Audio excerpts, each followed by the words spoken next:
Let's take a closer look at the latest U.S. troop deployments. The amphibious assault ship USS Tripoli is leaving Taiwan.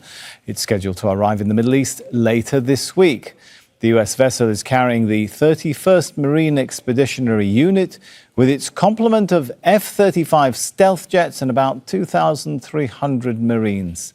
Another assault ship, the USS Boxer, left Southern California last week along with accompanying warships. It's expected to arrive in the region by mid-April with around 2,200 Marines from the 11th Expeditionary Unit and 2,000 paratroopers from the 82nd Airborne Division are expected to deploy in the Middle East in the coming days. Joining us from Washington, D.C. is Jason Campbell. He's a senior fellow at the Middle East Institute and former civilian Pentagon official. Good to have you with us. So, first of all, we've heard the White House talk about hitting Iran harder than ever before, unleashing hell. What is the White House threatening from a military analysis perspective, do you think? Well, thank you for having me. It's very difficult to say authoritatively because we've been hearing this rhetoric now on a near daily basis from President Trump, from other senior officials, and we know that the U.S. is carrying out airstrikes along with Israel on a host of military targets throughout the country. What one day of unleashing hell ties to another, or what's being done differently, however, has yet to be articulated, and it seems to be at least partially part of the rhetoric coming out of this administration.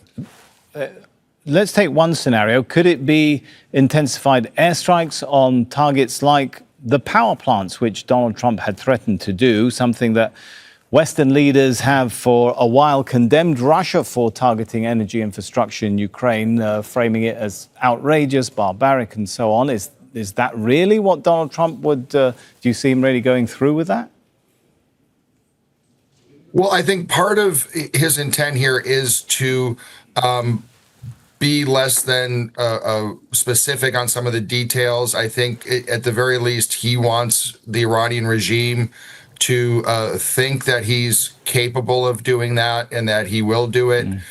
We've certainly heard, not just rumors, but the president himself threatened to, expand these targets outside of what would be considered strictly military and into some of these other civilian domains, like you said, power plants and oil refineries and the like. What we haven't seen yet is their willingness to do it, which I think would be a significant escalation in the war. Has the U.S.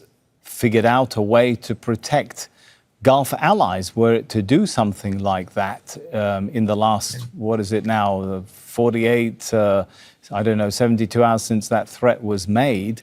Or is it just not looking at that and not too worried about the cost that the Gulf might pay in terms of Iranian retaliation? Well, I think that the U.S. and its Gulf partners have their respective abilities to confront Iranian threats. They've had to expend a lot of those assets here in the last few weeks. I don't know that the U.S. has anything. But Jason, we've still seen Iranian missiles make it through, right, and hit oil installations, even if the interception rate is high. Absolutely, and that is some of the most vulnerable infrastructure in the Gulf are some of these connected to energy and electricity, water desalination. These are things that I think are absolutely a factor that weigh in the mind of President Trump and certainly the Pentagon as it considers its next steps, and I think should do so with the, if not understanding, then certainly the assumption that Iran would hit these types of targets in kind.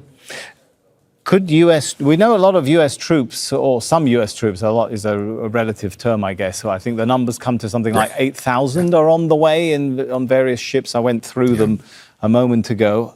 Could they be used in your understanding of military planning? Could they be used to seize an island, for example? Something the Iranian Speaker of Parliament seems convinced from his statements tonight that is something the US is going to do. Well, certainly, as you said, 8,000 is a number that is relative. It's certainly not what you would call anywhere near an invasion force in terms of the Iranian mainland. There is a lot of speculation about some of the islands, be it Karg, farther up the Persian Gulf, or some of the smaller islands closer to the Strait of Hormuz. Even if it was going to some sort of attack or invasion was going to focus more on some of these smaller targets, I have a lot of concern about what the amount of risk these would be taking on the forces there. We've got these forces are all sort of crisis management type forces that are available to be called on in cases of an emergency. I think my concern now is that the Pentagon is just sort of reaching out to these units because they're available to go and don't necessarily conform to a pre-planned operation. I think that if you put even 6,000 to 8,000 forces on one of these islands, they would be at great risk to absorb a lot of firepower from Iran. I don't know how long they could hold an island under that level of risk. And quite frankly, I don't know whether or not that would move the strategic needle in the favor of the U.S. and Israel in terms of opening the Strait of Hormuz in the first place. So you mentioned the exposure to missile and drone attacks.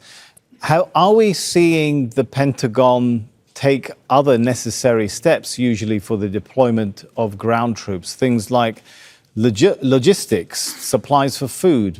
How would you resupply them with water? How would you resupply them with ammunition? How would you redeploy them, assumedly, at some point, or rotate them?